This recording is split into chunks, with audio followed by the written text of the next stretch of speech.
ఒక విచ్చలవిడితనం కూడా మీరు చూసుకోండి, పట్టించుకోండి చంద్రబాబు నాయుడు గారు.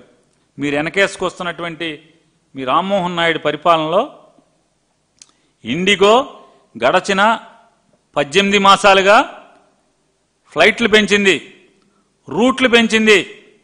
అంటే వాళ్ళు ఎగిరేటువంటి రూట్లు పెంచింది, డెస్టినేషన్స్ పెంచింది, వాళ్ళు చేరుకునేటువంటి డెస్టినేషన్స్ పెంచింది, ఆక్యుపెన్సీ రేషియో పెంచుకుంది.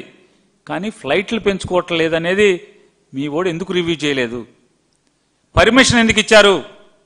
ఎప్పటికప్పుడు టైం టు టైం పర్మిషన్. అంటే కొత్తగా రూట్లు అడుగుతున్నాడు ఏంటి?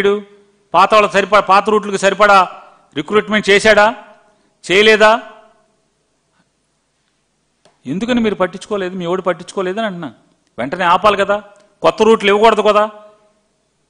కొత్త రూట్లు ఇచ్చేస్తారు, వాళ్ళు ట్రావెల్ అంటే ట్రావెల్ ఇది పెంచేస్తారు, మైలేజ్ పెంచేస్తారు, ఆక్యుపెన్సీ రేషియో పెంచేస్తారు, అన్నిటికీ పర్మిషన్ ఇస్తారు. కానీ స్టాఫ్ రిక్రూట్ చేసుకున్నాడో లేడని మాత్రం చూడరా?